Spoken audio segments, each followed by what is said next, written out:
నమస్తే, welcome to our channel A91. IBomma Ravi, Immadi Ravi ఒక BC బిడ్డ, ఒక సాఫ్ట్వేర్ ఇంజనీర్ చదివిన వ్యక్తి. తన టాలెంట్ని ఉపయోగించి సాధారణ ప్రజలకి చాలా మేలు కల్పించినని బహిరంగంగానే ప్రజలు తనకి ఫుల్ సపోర్టింగ్గా వస్తారు. అయితే దాని గురించి మళ్ళీ తర్వాత మాట్లాడుకునే ప్రయత్నం చేద్దాం. అయితే ఇక్కడ జరిగిన విషయాన్ని చూస్తే సిపి సజ్జనార్ గారు, Hyderabad city police officer CP Sajjanar గారు, ఇక్కడ కూర్చున్న వాళ్ళు ఎవరండి? సినిమా హీరోలు, డైరెక్టర్లు. అయితే వీళ్ళు బాధితులని అతను పట్టుకున్నాక తర్వాత పోయి ఆయనతోటి కలిసి ప్రెస్ మీట్ పెట్టారు. అంటే సజ్జనార్ గారు ప్రెస్ మీట్ పెట్టేది ఎవరితోటి అంటే వీళ్ళు బాధితులు, ఓకే, వాళ్ళకి నష్టం జరిగింది అనే దానికి గురించి చెప్తే వాళ్ళని దగ్గర పెట్టుకొని మీరు ప్రెస్ మీట్ పెట్టే రైట్స్ ఎవరు ఇచ్చారు? అంటే ఈ చట్టం మీ వ్యక్తిగతంగా లేక చట్టపరంగా పెట్టిన వాళ్ళకి అంటే ఓకే, ఆ విధంగా పెడితే మరి అందరిని కూడా ఆ విధంగా చేయాలి కదా. మీ పోలీస్ డిపార్ట్మెంట్ వాళ్ళు విలేజ్లలో పోతే, మండలాల్లో పోతే ఒక ఎస్ఐ కానీ సిఐ కానీ వాళ్ళు కనీసం కూర్చొని కూడా మర్యాద ఇయ్యరు, కూర్చొని కూడా మాట్లాడేంత మర్యాద ఇయ్యరు. భయపడి కూడా బాధితుడు పోయి భయపడి కూడా పెట్టాలి, కంప్లైంట్ ఇవ్వాలి. అంటే ఏ విధంగా అసలు సొసైటీ, ఈ సిస్టము ఈ ఎవరికి సపోర్ట్గా నిలబడుతుంది? ఎవరి గురించి ఈ సిస్టమ్ ఉంది, ఎవరి గురించి ఈ రాజ్యాంగం ఉంది, ఎవరి గురించి ఈ ప్రజా పరిపాలన ఉంది? ఈ విధంగా చెప్పుకుంటే ఈ బడాబాబులకి నష్టం జరిగిందని వాళ్ళని దగ్గర కూర్చోబెట్టుకొని మీరు ప్రెస్ మీట్ పెట్టరు. వాళ్ళకి నష్టం జరిగినప్పుడే మీ వాళ్ళ కష్టాలు మీకు ముందరకు వస్తాయా? సాధారణ ప్రజలు రావా? ఎందుకు బాధితుల గురించి కూడా ఒక్కసారి కాబట్టి ఒకసారి మీరు బలంగా నిలబడరు?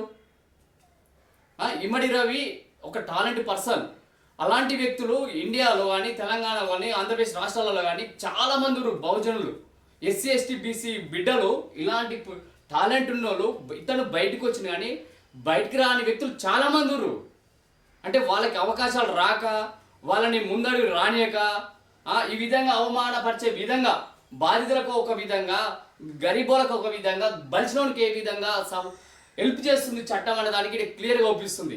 సేమ్ టు సేమ్ ఇబ్బందులు ఉన్న వాళ్ళకి, సాధారణ మనుషులకి, సాధారణ ప్రజలకి, బహుజనులకి, వ్యక్తులకు, ఎవరైనా గరీబోలకి ఈ విధంగా కూర్చోబెట్టుకొని బాధితుడు పోయి కంప్లైంట్ ఇస్తే మీరు ఈ విధంగా పోయి కూర్చోబెట్టుకొని ప్రెస్ మీట్ ఇవ్వగలుగుతారా? కనీసం వాళ్ళని కూర్చొని కూడా మర్యాద ఇస్తారా? అంటే డబ్బున్నోనికేనా ఈ చట్టం ఉన్నది? డబ్బున్నోని కొరకే ఈ సిస్టమ్ పనిచేస్తుందా? ఏం మెసేజ్ చేయగలుగుతారు మీరు? ఎన్కౌంటర్ స్పెషలిస్ట్గా చెప్పుకునే మీరు ఈ బాధితులకి, ఈ గరీబీ బాధితుల వేల కోట్లు ప్రజల సొమ్ము, వేల కోట్లు తిన్న వీళ్ళకి ఒక్కొక్కరికి వాళ్ళని దగ్గర కూర్చోబెట్టుకొని నువ్వు ప్రెస్ మీట్ పెట్టావంటే వాళ్ళు ఏడ్చేటట్టు పాపం, వాళ్ళకి అంత నష్టం జరిగింది, అందుకొరకే వాళ్ళ మీద జాలితో కూర్చోబెట్టుకున్నావా?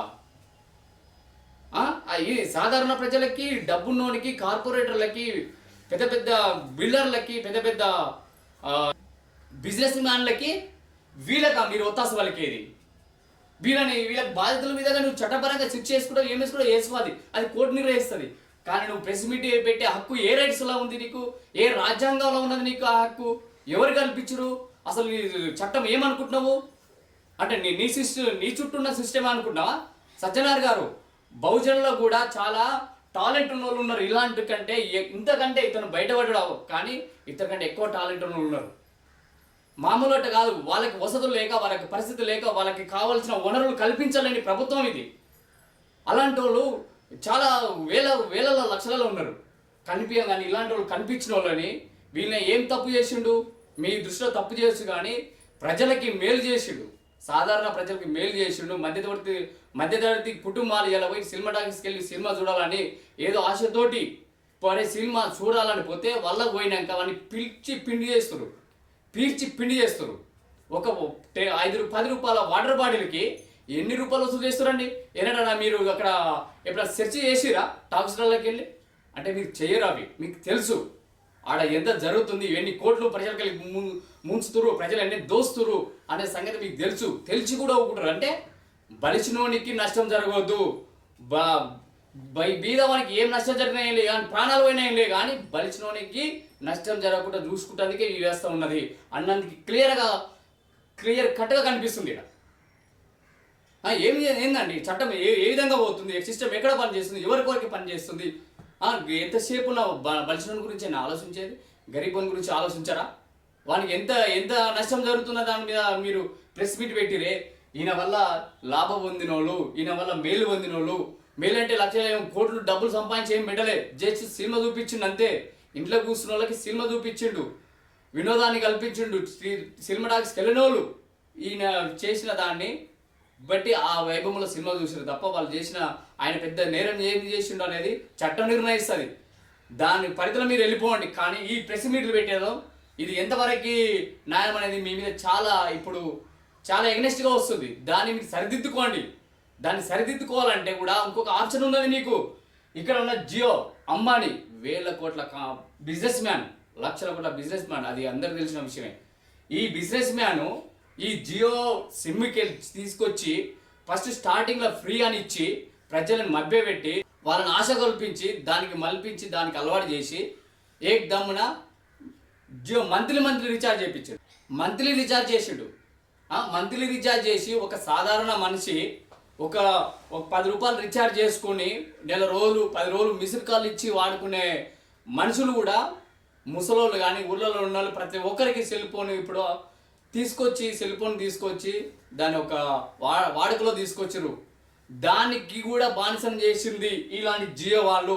ఈ నెట్ తోటి ఈ ఇంటర్నెట్ అందరూ ఒక 344 రూపాయలు రీఛార్జ్ చేసుకుంటే 28 రోజుల కంటే ఒక క్షణం నెక్స్ట్ క్షణానికి కూడా మళ్ళీ ఛాన్స్ చేయరు. వాళ్ళు బహిరంగంగా ఎన్ని డబ్బులు వసూలు చేస్తారు? దాదాపు 350 రూపాయలు రీఛార్జ్ చేసుకుంటే వాళ్ళు ఆ డేటాను మొత్తం వాడుకోకపోయినా ఆ డబ్బులు మళ్ళీ రిటర్న్ వాళ్ళకి వెళ్ళిపోతున్నట్టే కదా.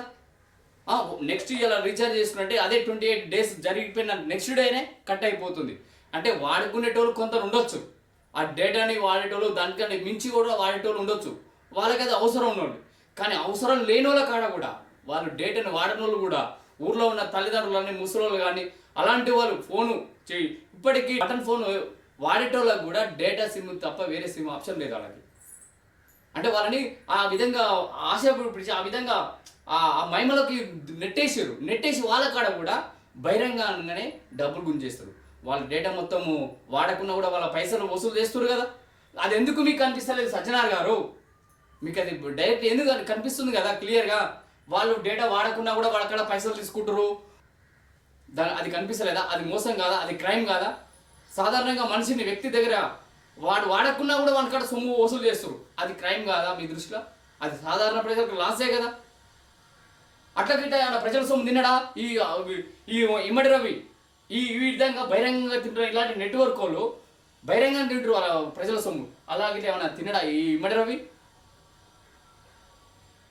ఆ విధంగా తింటే మరి ఈయనను కూడా బహిరంగంగా తిన్నావని నాకు నేను డేటా వాడకున్నా కూడా నాకడ పైసలు వసూలు చేసాడు అనేది ఏ విధంగా ఎందుకు అలాంటిది తీసుకొస్తలేరు? వాడినంతనే వాడుకోండి, నువ్వు ఎంత వసూలు చేసుకుంటావు, ఎంత ఖర్చు చేస్తావో అంతే నువ్వు వాడుకో అనే విధంగా ఎందుకు దాని గురించి ఎందుకు మాట్లాడలేకపోతారు? ఆ ప్యాకేజ్ ఏంటికి ఏ విధంగా నువ్వు వాడుకున్నంతనే వాడుకో, తర్వాత నీకు కావాలంటే పెట్టుకుని పాత సిస్టమ్ ఉండే అది ఎందుకు బ్రేక్ చేసి ప్రజలని మాయ చేసి మంచి చేసి అందులోకి నెట్టేసి ఇలా లేకున్నా కూడా రోజు ఒక 10 రూపాయలు కట్టాల్సిన పరిస్థితి వస్తుంది. నువ్వు వాడకున్నా ఫోన్ ఏ రోజు స్విచ్ ఆఫ్ అయి బంద్ అయినా కూడా వాడు ఆ డేటా వెళ్ళిపోతూనే ఉంది, నెక్స్ట్ డే కట్ అవుతుంది. అంటే ఇలా వాడకున్నా కూడా రేపు అవసరం పడుతున్న అవకాశాలు ఉన్నాయా? లేవు కదా. అది ఎందుకు అనిపిస్తలేదు? ఈ అంతటికి ఈ సిస్టమ్ ఎవరి కొరకు ఉంది, ఇది ఏ విధంగా ఇది అవుతుంది అనేది ప్రజలు గమనిస్తూనే ఉండాలి, గమనిస్తూనే ఊరు. దానిపైన కూడా మీకు దమ్ము ఉంటే, మీకు ఆ విధంగా ఉంటే అదే బాధితులు నేను వాడకున్నా కూడా నాకు అవకాశం ఇస్తాను అంటే నీ ఇష్టం అబ్బాయి అంటారు. మళ్ళీ నువ్వు చేసుకోకుండా ఊకో అంటే మనిషిని అలవాటు చేసి మళ్ళీ ఆమెకి తప్పు చేసే సిచ్యువేషన్ తీసుకొచ్చారు. వాడు చెప్పుకోలేడు, మీకుకోలేడు. ఇట్లాంటి పరిస్థితిలో ఉన్నదాన్ని కనిపించవా? ఇలాంటివి చాలా ఉన్నాయి, ఇవే కాదు ఇది ఒకటే అని చెప్పుకున్నాం కదా. ఇట్లాంటి బిజినెస్ మ్యాన్లు వాళ్ళు వాడకున్నా కూడా డబ్బులు కట్టి వసూలు చేసేటోళ్ళు చాలా మంది ఉన్నారు. దానిపైన కూడా మీ యాక్షన్ తీసుకోండి అంటుంటే ప్రజలకు వెళ్ళి మీరు జేజేలు కొట్టించుకోవాలనుకుంటే ఆ విధంగా యాక్షన్ తీసుకోవచ్చు, అవకాశాలు ఉంటే. నేను వాడకున్నా కూడా నీ పైసలు కడుతున్నా, నేను వాడినందుకే నాకు ఇవ్వాలి, నేను వాడినందుకే నేను ఇవాళ ఆశపోయినా తప్పలేదు అనుకోవచ్చు. కానీ నేను వాడకున్నా కూడా డబ్బులు ఆయనకి వెళ్ళిపోతున్నాయి నెలకి, రోజు లెక్క, డైలీ లెక్క. ఇలాంటి ఇమ్మడి రవి ఇలాంటి వ్యక్తులు కూడా, బహుజనులు కూడా చాలామంది ఉన్నారు.